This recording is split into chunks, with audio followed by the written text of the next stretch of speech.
We continue with Chapter 17 from our book Red Dirt, Roots Music, born in Oklahoma, raised in Texas, and at home anywhere, by Josh Crutchmer.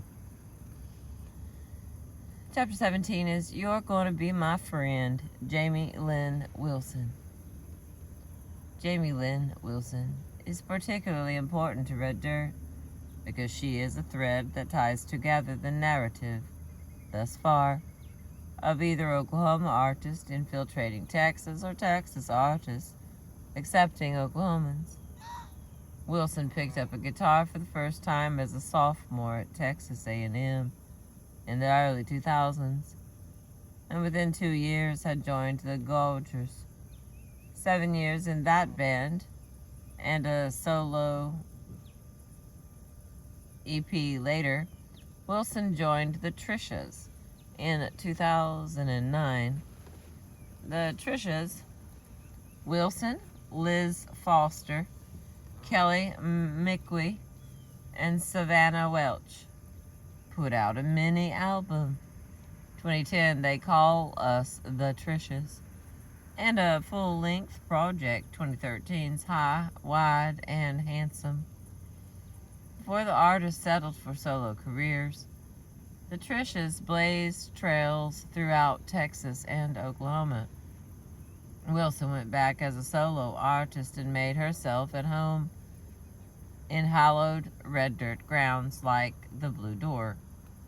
She had a way with words that trickled into co-writes with mainstays of the scene, such as Evan Felker, and her harmonic vocals landed on tracks with Wade Bowen, Cody Canada, and a list that becomes exhaustive quickly. In 2015, Wilson released her debut full-length album, Holidays and Wedding Rings, followed by 2018, Jumping Over Rocks, which boasts a co-write with Felker. Oklahoma Stars, that the Turnpike Troubadours recorded in their 2017 album, A Long Way From Your Heart. Wilson drew inspiration from her home life on her little ranch home in D'Hanis, Texas, which she shares with her college sweetheart turned husband, Roy, and their 4 children, Joni, Maggie, Thomas Roy, and Griffin. Anyway, that was supposed to be part of the Jamie Lynn Wilson profile here. It was to be weaved in and out of a series of anecdotes, adjectives, and transitions. There may have even been many headlines to break it all up.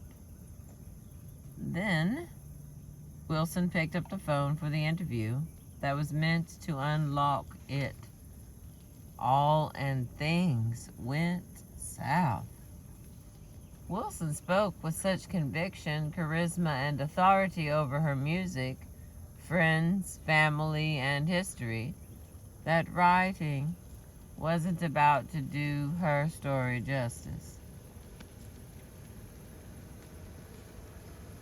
Much better to shut up, let Wilson talk, and write it all down.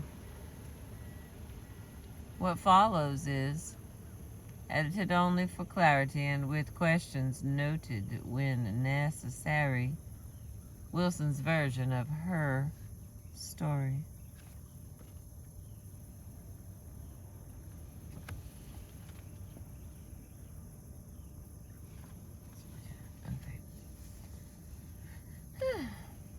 Hallelujah. What are your musical roots and earliest influences is the question. Wilson replies, I didn't get a guitar until college. I was 19 and I got one for Christmas. I kind of fell into the scene that was at A&M shortly thereafter. A little songwriter scene that centered around these open mic nights. I fell in love with some friends who taught me how to write songs, and the fact that writing songs was even a thing. Right after that, I joined the Side Hill Gulgers.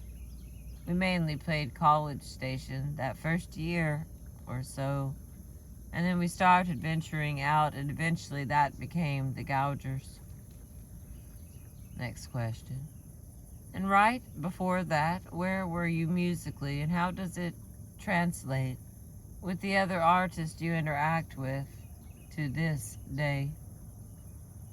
I was studying mechanical engineering at Texas A&M, man. I didn't know how to play the piano. I never sang. I was in the band in junior high for a couple of years, but music wasn't something I did. I knew that I could sing, and I knew that I loved it. When I was little, I would think to myself, if I could do anything in the whole world, I would be a singer. But singers wear ball gowns and go on TV, you know. That was Reba McEntire and Laurie Morgan. That wasn't something that was really feasible to a small town kid from southeast Texas. Actually, the reason I got a guitar was because I went and saw the Dixie Chicks at a show. I saw Natalie Maines sing Cold Day in July by herself with just a guitar, no band, no nothing. And I was like, hey, I could do that. I could sing a song holding the guitar, cool. So I got one. I learned how to play on stage. Then the Gougers started touring. We made some records, and in 2006 we made what ended up being our last record. But it was probably the quintessential record.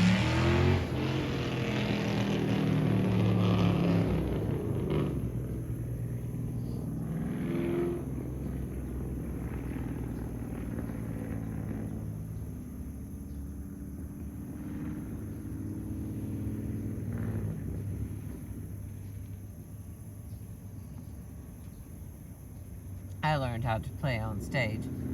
Then the Gougers started touring.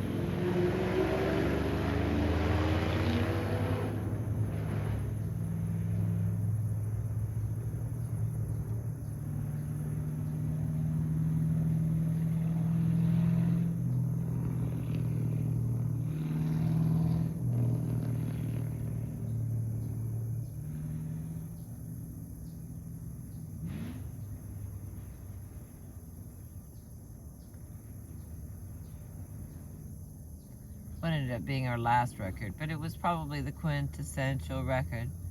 It was the one, and we started being able to tour further around Texas and Oklahoma, and that's when we got into the scene, or this scene. But we were kind of on the fringe of this scene. Every once in a while, we'd get on a Reckless Kelly show, or Randy Rogers was our friend, so he'd put us on his show. That we didn't quite fit in because we were a bit more, I don't know what we were, but college kids didn't really like us. So we weren't the party scene band, which seemed to be what a lot of the Texas, Oklahoma scene was based on. I hadn't gotten to really know or listen yet. And then the Gougers split up. I guess that was 2008 or 2009. That's when the Trishas started. I started getting to know more folks in the scene while playing with the Trishas, and kind of just went, oh, these people are really nice.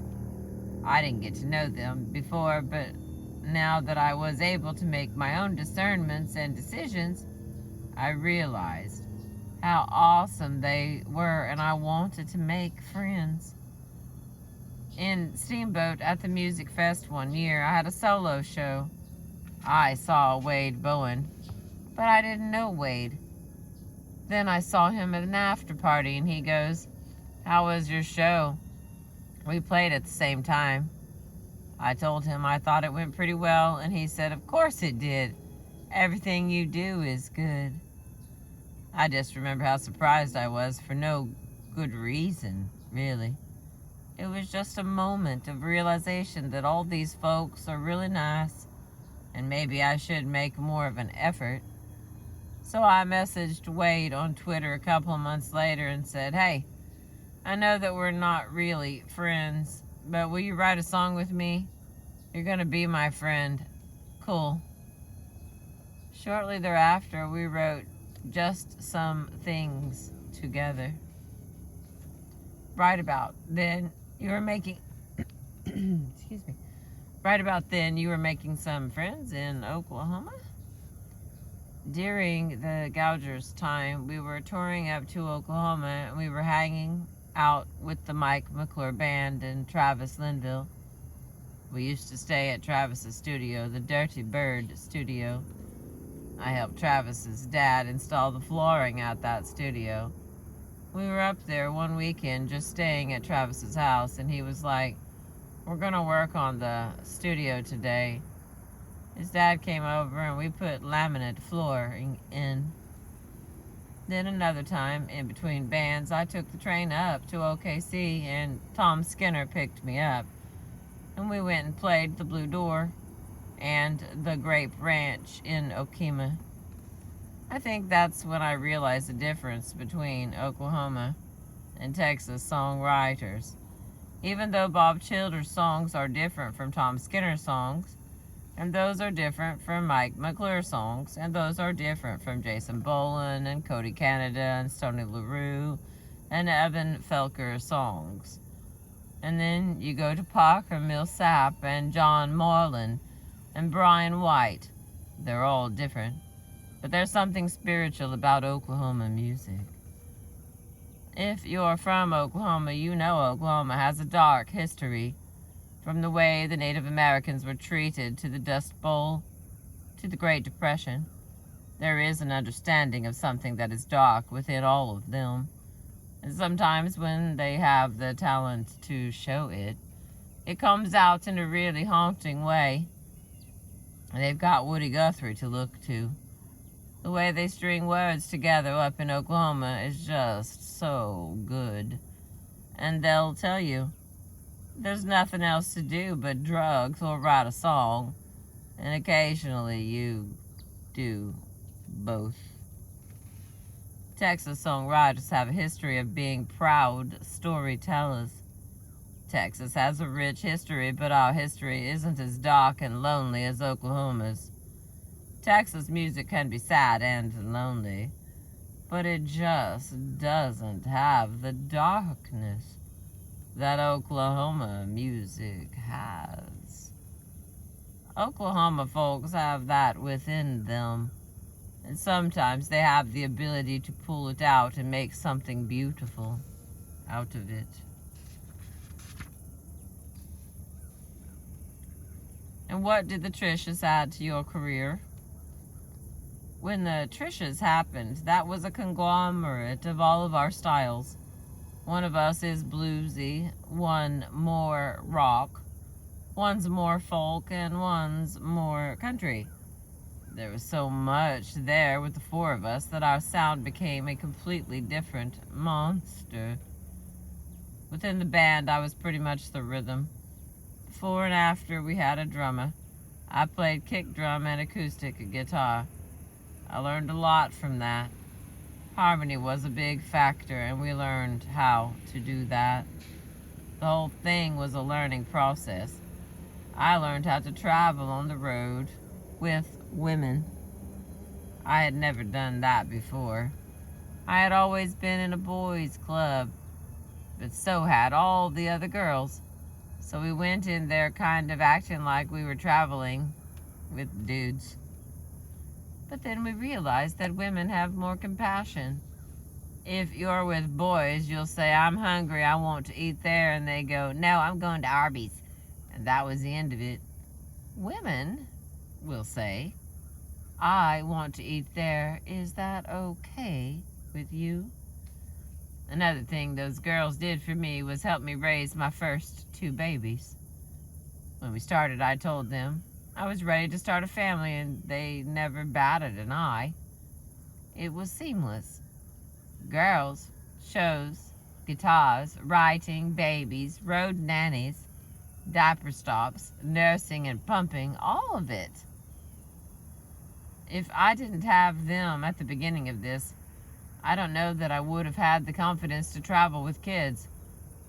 And look at me now. acting like a pro.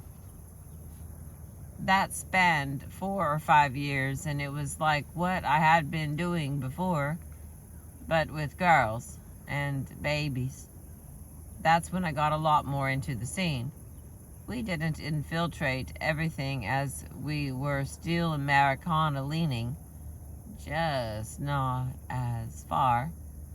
Even to this day, I'm in the scene regionally, but college kids still don't like me. So then after we wrapped up the Trishas, I just sort of kept going. Everyone started doing their own thing, and I just never stopped doing what I was doing.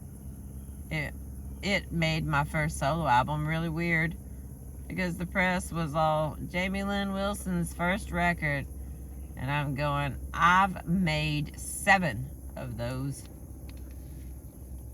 And now you're a part of a pretty strong network of independent musicians who support one another. I think it's just because this scene really rallies around everybody. And that's the thing that stands out here. We're not in competition with one another. We are all a family that realizes that if one of us does well, we all do well. It helps the scene, and there's no reason to try and sabotage. I started as just a little girl on stage. I didn't know anybody, and these artists all reached out to me at one point or another and welcomed me into their circle. They gave me confidence in being worthy of their scene. And from there, it was quickly, hey, you know, we're here if you ever need anything, right? One time I got a flat. Let me get a drink.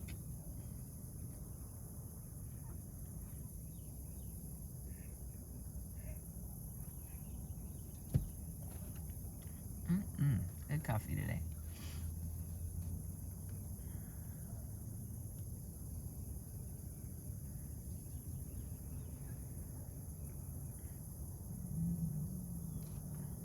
And from there, it was quickly, hey, you know, we're here if you ever need anything, right? One time, I got a flat in New Braunfels. The first people I texted were Cody and Shannon, Canada. I said, I'm on the highway in New Braunfels, and I got a flat, and I was pregnant. And Cody says, I'm on my way. Somehow our relationship has gone from being acquaintances to being friends to being family. My husband has an aunt in New Braunfels, but I automatically thought of Cody and Shannon first. I just knew they'd help me. The family we've morphed into is bonded by a common drive. We all enjoy doing the same things, and we love doing them together.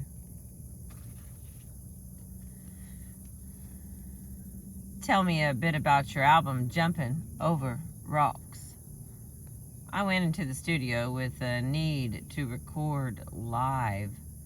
I think whenever you do that, whenever you hear those old records that used to be made when everyone was in the same studio, you can feel it breathe.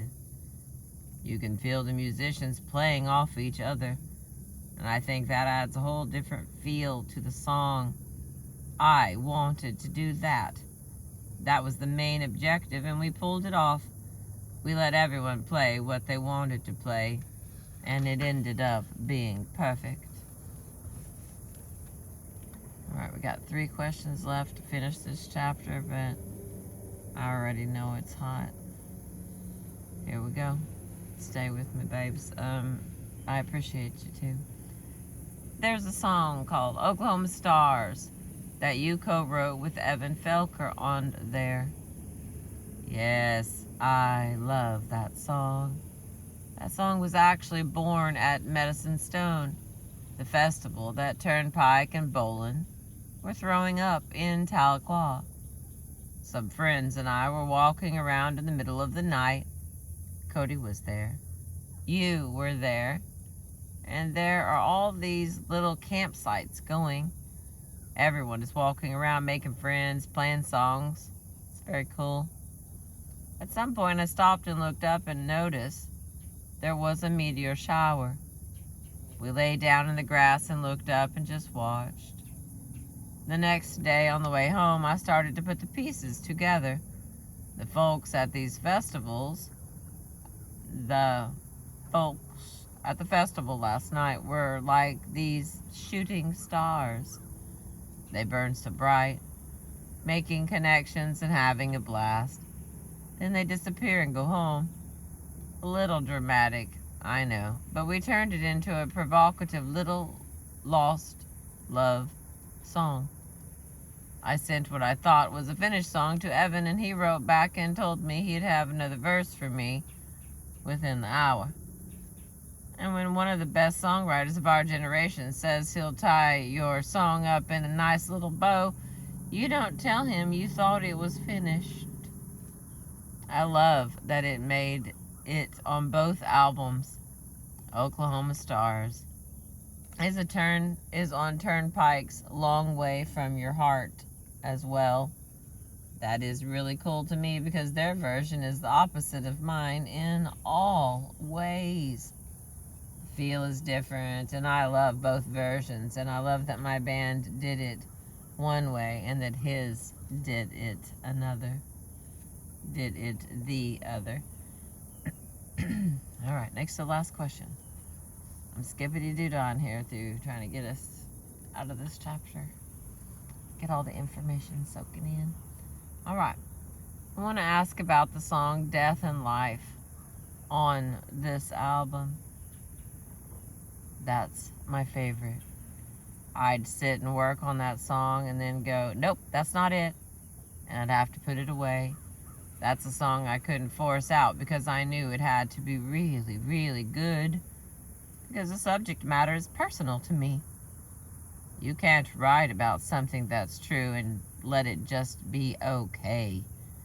You've got to get it how it's supposed to be. The first verse is about a widow. It's actually my husband Roy's aunt. She lives across the street. I had to talk with her one day. My kids had gone to the graveyard one day, and they wanted to look at everyone's tombstones.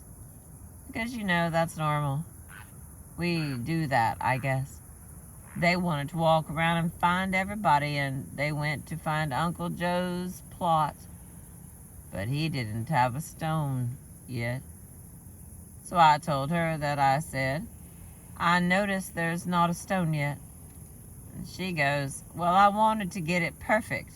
And I'm looking for this and this and this. And she's telling me all this, and I suddenly say, and also it's kind of not permanent until you see it in stone. And she goes, yeah, that, I just can't do it yet. I had a conversation in my head for a long time. I thought that maybe that was a song all to itself. And then I also wanted to write a song about the situation with my husband, Roy, and the situation with his dad. He had 6 months to live, and he asked Roy if he'd build him a coffin. Of course, Roy said yes. And then he didn't do it. Because how can you build a coffin for your dad?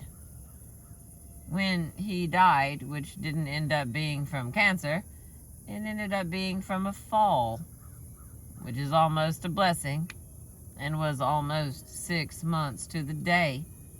We went home, and Roy went to the lumber store. All the women went to the house and did the casserole and enchilada thing. And all the men went to the garage and watched Roy build his dad's coffin. Yeah, it was pretty heavy stuff. But it wasn't until later that I really analyzed it and realized that his dad knew that that's how Roy deals with stress, by working. That was kind of like his dad's last gift to him. It helped him grieve. My father-in-law was a good man. Then 3 years later, we had a son, an accidental boy named Thomas Roy. He was born on Roy's dad's birthday. And all that stuff is too coincidental to be a coincidence. And the last question of this chapter. And one more thing. What about the question that everyone always asks you about being an artist with kids and how it changes? You can finish the question for me, right? One thing that changes drastically is the gigs that you take. A few years ago, I finally said, you know what? I don't want to play that gig. If I didn't want to play a gig because time became more precious, it made me go, I'm not going to take for granted all these people who are helping me. It makes you go into business mode and less into playing 200 dates a year mode. It makes me say,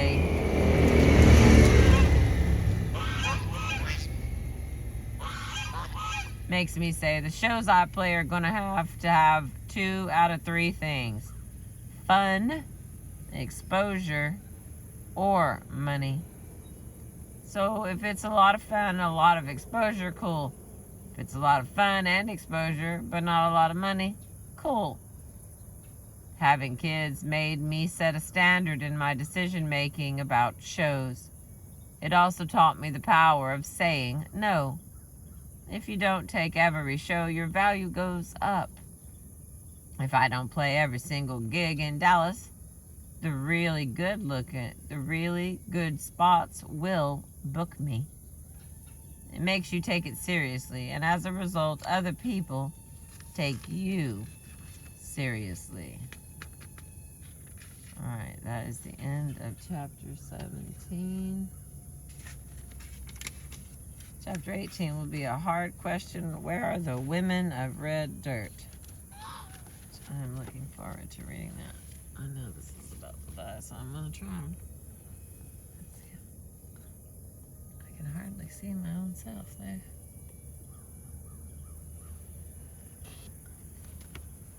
They are driving little model... No, they're not model. That's not what they call them, right? Radio-controlled planes. Little bitty things over here. So if I can twist around and get a shot of that, I'm going to do that for us and read some more. If not, I'll be back. Thanks for being with me. I appreciate you.